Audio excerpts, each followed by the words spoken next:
Nang ma-interview ng media, tuluyan ang inilabas ni Coach Tim Cone ng plano habang tabla sa score na 92 versus Magnolia na pinagwagian nila sa isang birada ni Scotty Thompson.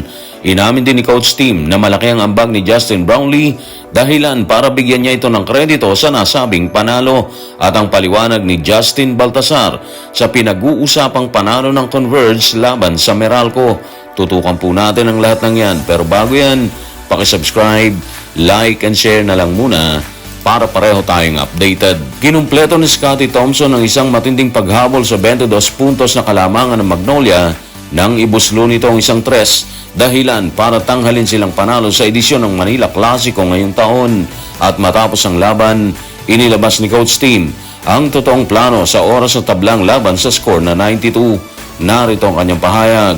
Tutukan natin si Coach Tim sa report ni Jerry Ramos sa Spin. Si RJ ang nakatoka doon para magdesisyon. Gusto namin mapunta sa kanya yung bola tapos ilagay siya sa isang pick and roll situation kasama si Justin Brownlee. Kaya nilagay na namin sa mga kamay ni RJ ang laban. At nag-deliver naman siya sa pamamagitan ng isang magandang pasa kay Scotty Thompson. Actually, wise decision yun ni RJ. Nakita niya kasi na open sa kaliwa niya si Scotty Thompson. So wala talaga siyang ibang option kundi ipasa sa kanya kahit may instruction sa kanya si Coach Tim Cone na mag-penetrate sa loob. Ginawa naman talaga ni RJ ang instruction ni Coach Tim na subukan ang pick and roll kasama si Brownlee na agad ding ibinalik sa kanya yung bola. Pa-drive na siya sa basket na makita niya ang open na si Scotty Thompson. And the rest is history. Pasok ang isang tres. Sa laban nagtala si RJ ng 20 points, 5 assists, 3 steals at isang block. Kinuha niya ang 17 puntos sa kanyang 20 puntos sa second half ng bakbakan na ganun kabigat ang trinabaho ni RJ Barrientos. Team effort naman yon. Si Troy Rosario nag-ambag din siya ng 15 points, 8 rebounds, 2 assists at 2 blocks. Si Scotty Thompson meron siyang 14 points, 5 rebounds, 6 assists, 1 steal at 1 block. Isa rin sa mga nagbigay ng panalo sa Ginebra is yung pagpasok ng kanilang ibinatong tres. Yung Ginebra kasi na ipasok nila ang 14 sa 32 na birada sa tres. While yung Magnolia, kumamada lang sila ng 6 sa ibinato nilang 22 na tres. Si Brownlee 5 out of 6 siya doon at si RJ 5 out of 8 habang si Troy Rosario 1 out of 4 at 2 out of 4 naman si Scotty Thompson. Obvious naman na tulong-tulong talaga sila dito para maitala ang panalo sa Manila Clasico ngayong 2024. At ang resulta, 95-92 para sa Barangay Ginebra. Out-rebounded pa ang Ginebra dyan ha. Yung Mags kasi 53 rebounds habang ang Gin Kings 35 lang sila dyan. Matapos ang revelasyon ni Coach Tim na si RJ Barrientos ang nakatokang magdesisyon sa huling galaw ng Ginebra, hindi naman ito kinalimutan ang naging ambag ng kanyang resident import na si Justin Brownlee.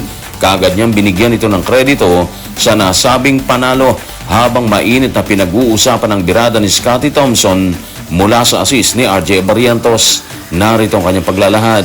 Tutukan natin si Coach Tim sa report ni Ruben Terrado sa Spin. Sa tingin ko hindi nabibigyan ng kredito si Justin para sa kanyang depensa. Pero natrangkuhan niya si Ratliff sa buong second half At sobrang laki nun. At si RJ tuloy-tuloy sa kanyang birada.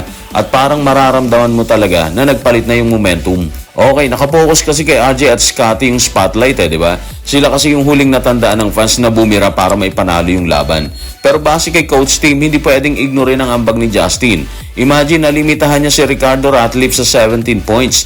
Malaki yung rebounds niya, meron siyang 16. Pero malaking bagay ang hindi siya nakakamada katulad nung last game nila kung saan kumamada siya ng 39 points versus NLEX kung hindi tayo nagkakamali. Yun yung sinasabi ni Coach Tim May kakayahan si Ratliff na kumamada pero dahil sa depensang inilatag ni Justin Brownlee, hindi niya nagawa yung gusto niyang gawin versus Barangay Ginebra. Kung matatandaan nyo sinabi ni Ratliff na excited siya maglaro sa Manila Clasico. Ito kasi yung kauna-unahan niya, di ba? Kaya tingin natin nung time na sinabi niya yon, gagawin niya yung lahat para kumamada at may panalo yung laban. Pero hindi niya na nagawa yon dahil kay Brownlee sa instruction na rin ni Coach Tim Cone. Kapansin-pansin na walang naitalang offensive rebound si Justin. Lahat yung 7 niyang rebounds mula sa depensa. Si Ratliff, meron siyang 9 offensive at 7 ang defensive rebounds niya. Ibig sabihin, focus si Justin sa pagdepensa sa basket. Sa ngayon, mas maganda ang kartada nila, yung Barangay Ginebra. Umakyat na sila sa 4-2 win-loss record. At matapos ang laban na sinaksihan ng halos 13,000 na fans sa loob ng The Big Dome, nakapokus naman sila sa pagharap sa kapatid na SMB.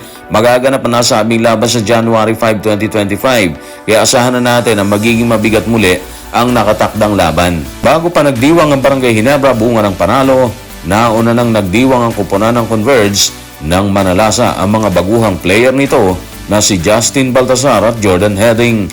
Nang makausap ng media, ipinaliwanag ni Balti ang isa sa mga rason bakit siya nagtala ng malaking numero sa huling laban. Narito ang kanyang pahayag. Tutukan natin si Justin Baltasar sa report ni Ruben Terrado sa Spain. Tumatagal na ako sa team tapos sa practice ilang game akong pangit yung nilalaro ko. Trabaho pa rin ako, shooting ako. Then malaking bagay din yung tinuturo sa akin ni Coach Danny.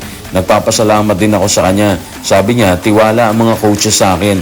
Lagi akong nagagamit sa loob. Kailangan kong paghirapan sa training, pagtrabahuhan yung shooting ko, yung post ko para may apply ko sa game. Again, team effort naman yon. Andyan sila lahat, di ba? Pero kuminang talaga si Justin Baltasar at Jordan Heading.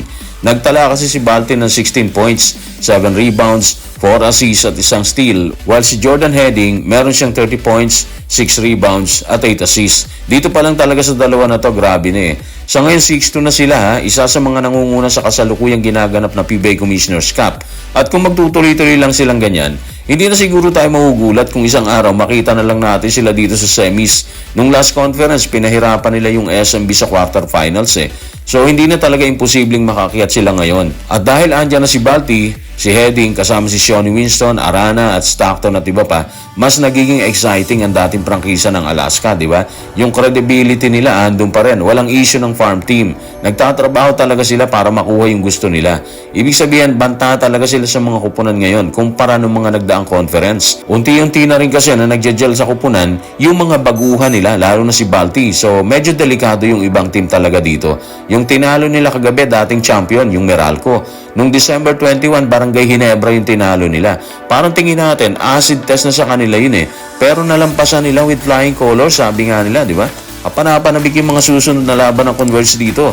Kung saan sila makakarating ngayong conference, walang nakakaalam dyan. Pero isa yung sigurado, lalaban sila kahit ano yung mangyari. So guys, maraming salamat.